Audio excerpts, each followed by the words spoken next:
चलिए hello friends, हम आगे अपने new chapter application of trigonometry के इसे हाइट एंड डिस्टेंस के नाम से भी जाना जाता है। तो हम ये चैप्टर अपना शुरू करने जा रहे हैं। इस चैप्टर में हमें ध्यान देना है कि प्रॉब्लम कैसे कैसे पूछे जाते हैं, उनके बारे में कैसे कैसे प्रॉब्लम्स आते हैं।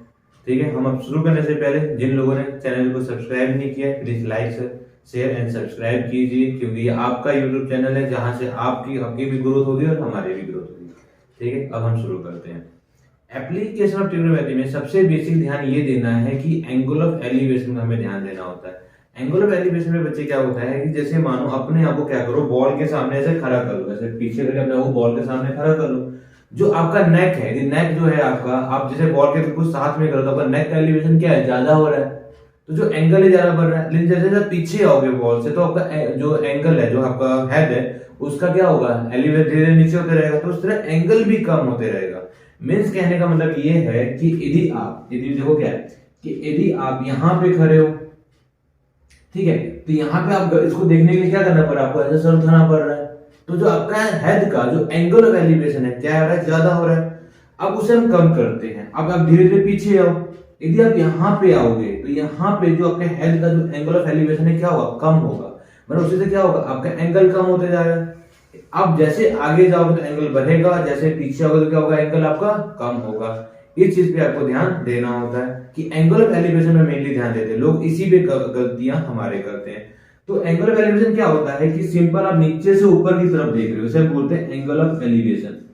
एंगल ऑफ एलिवेशन कहते हैं, जिसे आप क्या करते हो, नीचे से ऊपर की तरफ देखते हो, उसे एंगल ऑफ एलिवेशन कहते हैं। एंगल कम ज्यादा कैसे लेना, यदि आप इस पॉइंट पे खड़ के एंगल देख रहे हो तो यहाँ पे जो एंगल बनेगा वो बिगर बनेगा एज कंपेयर टू जब आप यहाँ पे खड़ के देख रहे हो, तो यहाँ पे क्या बनेगा, आपका स्मॉलर बनेगा। तो यहाँ से एंगल ऑफ एलिवेशन चीज को ध्यान देना होता है। तो जो भी एंगल आएगी यहाँ पे कम आएगी और यहाँ पे क्या आएगी, ज्यादा आएगी। जैसे आपको 60 एंड 45 दिया हो, एग्जाम्पल के तौर पर आपको 60 एंड 45 दिया, तो यहाँ पे कितना आएगा 45 और यहाँ पे कितना आएगा आपका 60 आएगा। ठीक है, इस चीज का आपने ध्यान रखना है, बोलते हैं एंगल ऑफ एलिवेशन। अच्छा, जब ऊपर से नीचे देख रहे हो, जब आप ऊपर से नीचे देख रहे हो, यदि आप खड़े हो तो एंगल ऑफ एलिवेशन, आपका एंगल एलिवेशन यहाँ जा रहा है। जैसे आप पैर की तरफ देख रहे हो, नीचे की तरफ देख रहे हो, तो एंगल एलिवेशन क्या होगा, मान लो आप यहाँ ऊपर खड़े हो, आपको यहाँ मैंने बिल्डिंग के ऊपर खड़ा कर दिया, एक ये बिल्डिंग है, यहाँ पे आपको मैंने खड़ा कर दिया, मैंने बोला इस पॉइंट को देखो, तब यहाँ देख रहे हो, आपने इस पॉइंट को देख रहे हो ऐसे, तो जो यहाँ पे जो एंगल ऑफ एलिवेशन बनेगा वो यहाँ बन रहा है। यदि ये दूसरे पॉइंट को बोलो यहाँ देखो, तो आपका हेड क्या होगा, हल्का सा ऊपर उठेगा, तो आपका हेड का जो एलिवेशन है हल्का सा कम होगा। तो ये जो एंगल, यहाँ पे जो एंगल बनेगा, जो आप यहाँ से देख रहे हो यहाँ तक, जो यहाँ पे एंगल बनेगा थीटा, वो क्या होगा, इससे कम बनेगा, ये बनेगा आपका बिगर, क्या बनेगा बिगर, ये क्या बनेगा आपका स्मॉलर। अब बच्चे कहेंगे, कुछ बच्चे कहेंगे सर कैसे कम बनेगा। आप देखो, आपको देखना पड़ता है 90 डिग्री पे देख रहे हो ना, ऐसे करके। यदि आपको पैर देखना पड़ेगा, 90 डिग्री पे देख रहे हो, यदि हल्का सा आपको थोड़ा दूर पे कोई सामान पड़ा हो तो 90 से कम पे ही देखोगे ना, वहां से एंगल 90 से बनेगा, 90 से कम बनेगा। यदि और आगे देख रहे हो तो और एंगल का कम बनेगा, यदि सामने देख रहे हो तो 0 डिग्री बनेगा। तो ऐसे देख रहे हो 0 डिग्री और ऐसे देख रहे हो तो 90 डिग्री, तो 0 से लेकर 90 के बीच बनेगा। आप कंपेयर करो, यदि इधर एंगल दे रहे हो 0 डिग्री और इधर देख रहे हो तो कितना 90 डिग्री, तो जो एंगल बीच में बनेगा वो 0 से ज्यादा और 90 से कम बनेगा। ठीक है, तो जैसे जैसे आप 90 के पास होगा तो एंगल क्या होगा, बढ़ते जाएगा, और 90 दूर जाओगे तो एंगल क्या होगा, कम होते जाएगा। इस चीज का अपने ध्यान देना होता है। ठीक है, तो चलिए हम शुरू करते हैं इसी के साथ। बेसिक चीजें मैंने आपको बताया, कैसे करना है कैसे नहीं करना, एंगल को कैसे हमें जानना है। अब हम आगे इसको शुरू करते हैं। ठीक है, तो अब हमारे साथ बने रहिए। तो हम शुरू करने जा रहे हैं, स्पेशली 10th क्लास के लिए सीबीएसई टर्म 2 का पेपर आना, उसमें बहुत इंपॉर्टेंट टॉपिक है। वहां से यहाँ से प्रॉब्लम आने के बहुत ज्यादा चांसेस होते हैं, प्रॉब्लम आते भी हैं, पूछे भी जाते हैं, और हम उसको करने की कोशिश भी करते हैं। ठीक है, तो चलिए देखते हैं। सबसे पहले आपको पता क्या होना चाहिए, सबसे पहले आपको पंडित बद्री प्रसाद के बारे में पता होना चाहिए। ठीक है, ये क्या होगा, एंगल आपका 90 यहाँ बना, यदि एंगल यहाँ पर है, यदि एंगल थीटा यहाँ पर है, तो आपका ये क्या बनेगा, ये बनेगा बेस, और ये बनेगा आपका हाइपोटेनियस, और ये आपका बनेगा परपेंडिकुलर। जो हमने लास्ट जो टर्म था, टर्म 1 में हमने चीजों को देखा था। मेरा ट्रिग्नोमेट्री का लेक्चर पढ़ा है, वहां पे आप फॉर्मूला नोट कर सकते हैं, वहां पे फॉर्मूला आपको सारे कुछ कराए गए हैं, इसे यूट्यूब चैनल पे आपको मिल जाएंगे। नेक्स्ट, यदि एंगल थीटा यहाँ बना हुआ है, यदि एंगल थीटा आपको कहाँ बना हुआ है, यहाँ बना हुआ है, तो ये क्या होगा, ये आपका बेस हो गया और ये आपका परपेंडिकुलर हो गया और ये आपका हाइपोटेन्यूज हो गया। ठीक है, तो ये चीज को ध्यान, जहां भी एंगल चेंज हो रहा है तो बेस एंड परपेंडिकुलर चेंज हो जाता है। अब आते हैं फॉर्मूले पे, क्या है, पंडित बद्री प्रसाद हर हर बोले, सोना चांदी तोले, सोना मीन्स हो गया साइन थीटा, चांदी मीन्स हो गया कॉस थीटा और तोले में होगा tan थीटा। तो यहाँ पर क्या हो गया, साइन का क्या p अपॉन h, कॉस का p अपॉन h। ठीक है, तो ये क्या है, p परपेंडिकुलर है, ये h हाइपोटेन्यूज, यहाँ भी सेम ही रहेगा इन दोनों लाइन पर, लेकिन ऐसा नहीं कि चेंज हो जाएगा आपका वैल्यू। ठीक है, अब इसमें से सबसे इंपॉर्टेंट फॉर्मूला आपका बनता है ये वाला, आपका सबसे बेसिक और इंपॉर्टेंट फॉर्मूला आपका यही है, आपको ये याद रखना है। ठीक है, इन चीजों को अपने याद रखना है, कंटिन्यूस इस तरह बने रहना।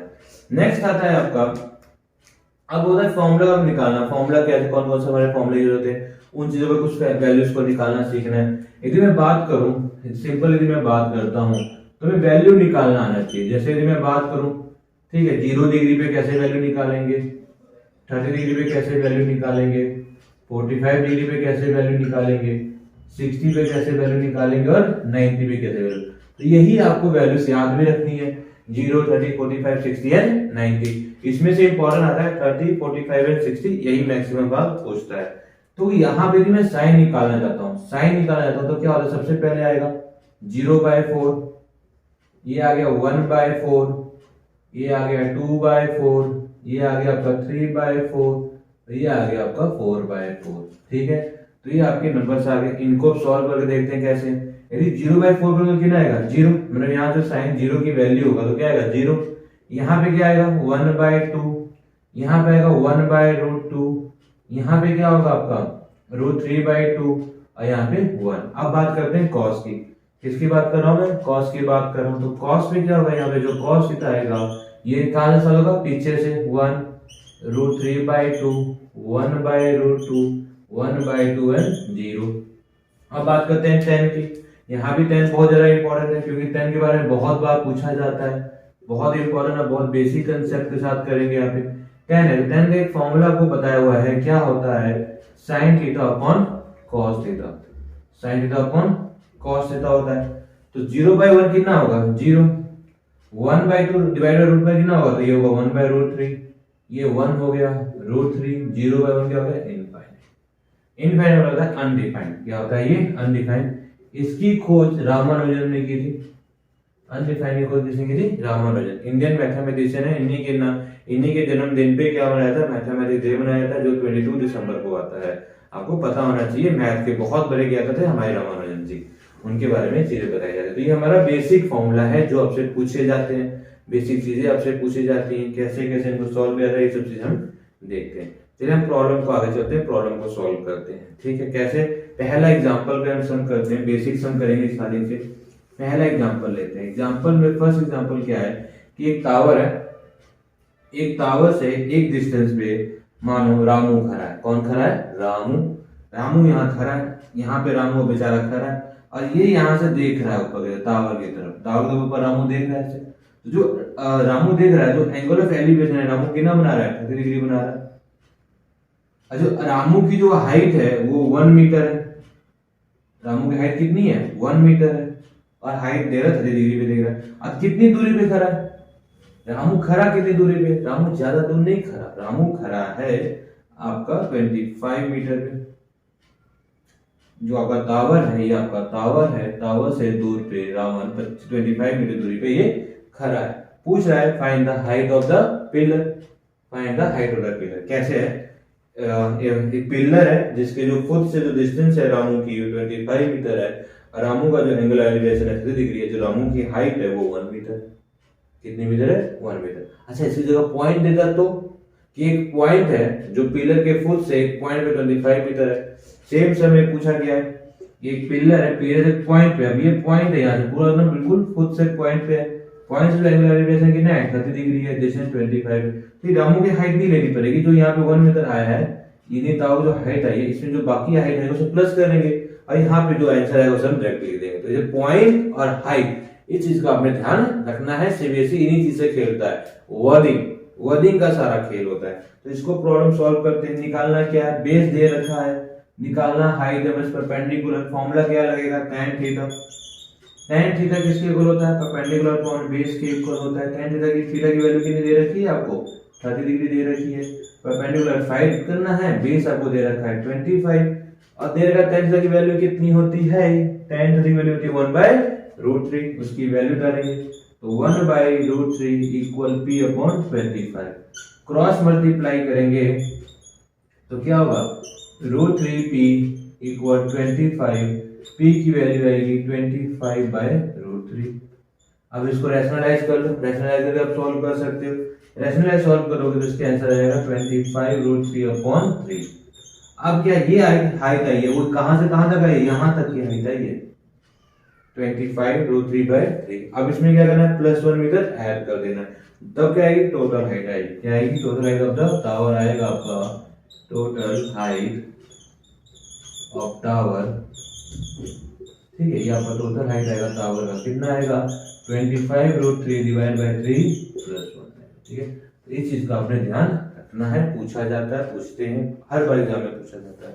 तो इस तरह के प्रॉब्लम्स हम करेंगे, ध्यान देंगे कैसे कैसे करना है। दोबारा एक बार मैं रिवाइज कर रहा हूँ। हमें बोला था पिलर है, उसकी दूरी पे रामू खड़ा है, रामू की हाइट 1 मीटर है, रामू का जो एंगुलर एलिवेशन है 30 डिग्री है और जो डिस्टेंस 25 है, बताइए हाइट ऑफ द टावर कितना होगा। हमने क्या लगाया, tan थीटा लगाया, tan theta p upon b।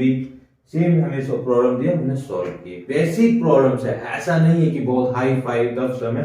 तो जो बच्चे लेना चाहते हैं तो पहले इसका ए लिखिए, उसके बाद ये लिखिए, फिर एक एग्जांपल सम लिखिए, और जो बच्चा स्क्रीनशॉट लेना है आप स्क्रीनशॉट ले सकते हो, मैं थोड़ा सा साइड होता हूँ आपके लिए, ठीक है। चलिए ले लिया आपने, वेरी गुड। चलिए, तो ये सब चीजें हमारे लिए बेसिक होती हैं, इन चीजों को हम समझते हुए करते हैं, ठीक है। तो अच्छे से हम समझेंगे, अच्छे से बेसिक करते हैं, ठीक है। तो एक काम कीजिएगा, तो मैं अगला प्रॉब्लम लिखवाने जा रहा हूँ, उससे पहले मैं इसको रेज कर रहा हूँ, ठीक है। तो ध्यान रखिएगा आप सब। चलिए ठीक है, हम शुरू करते हैं। आपके ना नीचे आपको दिख रहा होगा स्टेटमेंट, क्या लिखा है, length of the string between a kite, flying कर रहे हैं, किसे, एक पॉइंट से आप फ्लाइंग कर रहे हो ऑन द ग्राउंड। पॉइंट दिया, मतलब क्या दे रहा है आपको, पॉइंट का याद रखना, पॉइंट देगा तो ग्राउंड ऑन द पॉइंट दे रखा है। 85 metre length of the string कितनी है, 85 मीटर। मानिए काइट है, काइट आपने ऐसे बना रखी है, ठीक है, काइट है। अब इसकी जो लेंथ है यहाँ से कितनी है, 85 मीटर है, और एक पॉइंट पे हो, इस पॉइंट पे आप खड़े हो, ठीक है। आपको पॉइंट दे रखा है द ग्राउंड। अब बोला है जो स्ट्रिंग मेक एन एंगल, जो एंगल बना रहा है यहाँ से tan थीटा, तो tan थीटा की आपको वैल्यू नीचे दे रखी है, कितनी दे रखी है, tan थीटा की वैल्यू दे रखी है आपको 15/8, ठीक है, 15/8 दे रखी है। साथ साथ लिखा भी करो क्या क्या दिया है। फिर बोल रहा है कि हाइट बताइए कि हाइट कितनी होगी, ग्राउंड से इस काइट की हाइट कितनी होगी, इस ग्राउंड से इसकी हाइट कितनी होगी, आपसे हाइट पूछना चाहता है, ठीक है। अब हाइट पूछना चाहता है, tan थीटा दे रखा है, और पूछ रहा है from the ground assume that there no slack, मतलब कोई बीच में स्लैग नहीं आ रहा है, ठीक है। चलिए अपने क्वेश्चन स्टेटमेंट एक पढ़ लीजिए अच्छे से, ठीक है, पढ़ लिया होगा आप सबने। इसे रिमूव करते हैं क्योंकि हमें स्पेस चाहिए होता है थोड़ा सा, क्योंकि काफी बड़ा स्टेटमेंट है। ये सीबीएसई 2014 का प्रॉब्लम है, सीबीएसई 2014 का प्रॉब्लम है, ये पूछा गया है, पूछा जाता है आपसे। तो चलिए हम प्रॉब्लम सॉल्व करते हैं, ठीक है। कैसे करेंगे, तो एंगल थीटा यहाँ दे रखा, ग्राउंड से बोला हमने एंगल थीटा। चलिए हम शुरू करें। अब क्या है यहाँ पे देखिए क्या बोला है, हमें क्या दिया, लेंथ ऑफ द स्ट्रिंग दिया है, हाइपोटेनस दे रखा है, परपेंडिकुलर पूछा है, बेस भी नहीं दिया, परपेंडिकुलर भी दिया। तो जो tan थीटा होता है, जो आपका tan थीटा होता है, tan थीटा किसके इक्वल होता है, ये आपको दे रखा है परपेंडिकुलर अपॉन बेस के इक्वल होता है। तो ना ही आपको परपेंडिकुलर पता है, ना ही आपको बेस पता है, आप दोनों जगह दिक्कत होगी। यदि मैं sin थीटा भी लेता हूं तो sin थीटा क्या होता है आपका, sin थीटा होता है परपेंडिकुलर अपॉन हाइपोटेनस। मैं चलो लगा भी लूं तो मुझे sin थीटा की वैल्यू नहीं पता ना, एंगल कितना है, दिक्कत आई कि नहीं आई। अब एंगल ही नहीं पता हमें कितना है, तो उस एंगल को सबसे पहले सॉल्व करना सीखना पड़ेगा कि एंगल कितना होगा। अभी तो 85 है, यहाँ पे हाइट क्या लें, यहाँ पे क्या लें, अब ये चीजें हमें जाननी जरूरी है। अब इसकी वैल्यू निकालनी जरूरी है, कितने पे कितनी कौन कौन सी वैल्यू निकलेगी। अब लेग करेंगे। आपने 10th में जो टर्म 1 का सिलेबस था, हमने वहां देखा था कि क्या है कि आपको दे रखा है tan थीटा 15/8 दे रखा है। तो मैं करूंगा कि tan थीटा क्या होता है, परपेंडिकुलर अपॉन बेस होता है, ठीक है। तो मैंने किया ये 15 के, और इसको मैंने बोला 8 के। लेट कर लिया मैंने कि जो आपकी हाइट है, लेट किया जो हाइट है आपकी 15 के है, और जो आपका बेस है वो कितना आपका 8k है। बाय पाइथागोरस थ्योरम से अब इसको सॉल्व करते हैं तो हाइपोटेनस का स्क्वायर कितना होगा, परपेंडिकुलर का स्क्वायर प्लस बेस का स्क्वायर होगा, तो ये होगा 225 प्लस 64। इनको ऐड करते हैं तो कितना आएगा 289 आया। तो 229 का हाइपोटेनस कितना आ रहा है 17 आ रहा है। कितना आ रहा है हाइपोटेनस 17। यहाँ पे आपको हाइपोटेनस कितना दे रखा है 85। कितना दे रखा है 85 कंपेयर। अब ये 17 है वो 17k आया है। क्या है आपका पास 17k। ध्यान दीजिए कितना आ रहा है आपका पास 17k आ रहा है। अभी 17k आया है तो मींस अब 85 इक्वल कितना होगा आपका 17k। तो 85 डिवाइड बाय 17 तो k की वैल्यू कितनी आ गई आपके पास। ठीक है k की वैल्यू आ गई कितनी आ जाएगी 5 आ जाएगी। मल्टीप्लाई करके देखिए ना 5 35 3 और 85 कितना आ रहा है 85। तो 5 आ गया। तो k की वैल्यू कितनी है आपके पास 5 है। k की वैल्यू 5 है तो ये इसकी वैल्यू कितनी होगी 15। क्या होगा 15 5 जा 75 हो गए मीटर। हाइट कितनी होगी आपकी 75 मीटर। बेस कितना होगा 8 into 5 मतलब 40 मीटर। तो देखिए जरा आपने कोई बेसिक फॉर्मूला नहीं लगाया, आपने सिर्फ लेफ्ट किया, वहां से हाइपोटेनस आया 17k। ये आपका k है k स्क्वायर और यहाँ आपका बन गया 17k। उससे आपने इसको कंपेयर किया, उसकी अल्टरनेट वैल्यू निकाली 75 मीटर। तो देखिए कुछ था नहीं। अब ये प्रॉब्लम को हम क्या करते, कई बच्चे रह जाते हैं कैसे सॉल्व करें, साइन थीटा दिया नहीं है, tan थीटा दिया नहीं है, tan थीटा दे रखा है, उससे हमें ना हाइट पता ना ही बेस पता है, तो वहां बच्चे कंफ्यूज हो जाते हैं सॉल्व करने को। तो ऐसे प्रॉब्लम बच्चे सॉल्व नहीं कर पाते, छोड़ के आ जाते हैं। आईसीएसई इसी सम को क्या करता है कि 5 नंबर 6 नंबर में डाल देता है और आपसे सॉल्व करने की कोशिश करता है। देखिए आया हुआ है सीबीएसई 2014 का पेपर है, ये आया हुआ है पेपर में, पूछा गया है। एप्लीकेशन ऑफ ट्रिग्नोमेट्री में ही ये सब पूछे गए हैं, वहां बच्चे ये गलतियां करते हैं। तो इस चीज का आपने ध्यान रखना है। ठीक है, आपने घबराना नहीं है, समझ के करना है कैसे कैसे। देखो बिल्कुल बेसिक बताया मैंने, लैब करके आपको सॉल्व करके बता रहा हूँ मैं कैसे कर रहे हैं। ठीक है, चलिए हम अगला प्रॉब्लम करते हैं। ठीक है, जैसे मैं रेज करता हूँ 2 मिनट के लिए, आप एक बार स्क्रीन शॉट ले लीजिए। ठीक है, ओके चलिए ठीक है, हम आगे करते हैं। आगे में क्या बोल रहा है आपको नीचे शो कर रहा होगा नंबर, क्या बोल रहा है लैडर 15 मीटर लॉन्ग है। लैडर दे रखा है आपको 15 मीटर लॉन्ग। देखो स्टेटमेंट जैसे जैसे पढ़ोगे ना उसको वैसे वैसे सॉल्व करना है, ये ध्यान रखना। बच्चे क्या करते हैं स्टेटमेंट पढ़ते हैं सॉल्व नहीं करते, साथ के साथ स्टेटमेंट पढ़ो साथ के साथ सॉल्व करो। अब बोला लैडर, लैडर कितने दे रखा आपको, लैडर दे रखा 15 मीटर। कितना दे रखा आपको 15 मीटर लैडर लॉन्ग दे रखा, जिसको मैंने बना लिया 15 मीटर 15 मीटर लॉन्ग बना लिया। ठीक है, किसके साथ अटैच है बॉल के साथ अटैच है, बॉल के साथ अटैच है, वर्टिकल बॉल है। ठीक है, ये रहा बॉल। ठीक है, ये बॉल के साथ अटैच। तो देखिए सिंपल ड्राइंग बनेगी पूरी। मैथ यही तो खेल है, जिसको समझ आ गया वो ड्राइंग बनाएगा, जिसको नहीं समझ आया वो नहीं बनाएगा, फिर वो प्रॉब्लम फंसता रह जाएगा। यहाँ से इसकी लेंथ देना चाहिए। बोला है कि 15 लॉन्ग लेदर है, वर्टिकल बॉल के साथ रखा हुआ है, एंगल बना रहा है। एंगल क्या बना रहा है 60 डिग्री एंगल बना रहा है विद द बॉल। बच्चे क्या करेंगे एंगल यहाँ ले लेंगे, यहाँ पे 60 डिग्री ले लेंगे, ये गलती करेंगे। क्या बना जो लेदर बना रहा है angle with the ball, with the ball बना रहा है, ये बना रहा है 60 डिग्री विद द बॉल बना रहा है। अब पूछा है कि हाइट ऑफ द बॉल, इस बॉल की हाइट कितनी होगी, तो इसकी हाइट कितना पूछ रहा है, हाइट h पूछ रहा है। अच्छा ये 60 है तो ये 90 होगा, क्योंकि वर्टिकल है बॉल खड़ा हो 90 डिग्री पे। ये कितना आ जाएगा 30 आ जाएगा with the help of trigonometry. जो ट्रायंगल ऑफ प्रॉपर्टी लगाते हैं उसके अकॉर्डिंग आ जाएगा, क्योंकि समेशन कितना होता है 180 का होता है समेशन, उसको सॉल्व करके कर सकते हैं। ये 30 आ गया तो ये आपका क्या बना बेस, ये आपका बना परपेंडिकुलर, ये हाइपोटेन्यूस। तो आपको क्या लगाना है, अब देखो sin थीटा को पता है कि sin थीटा क्या होता है perpendicular upon hypotenuse, cos theta होता है base upon hypotenuse, tan theta होता है परपेंडिकुलर बेस। और अब देखो चाहिए क्या, आपको दिया क्या, आपको दिया हाइपोटेन्यूस इन दो में आ रहा है।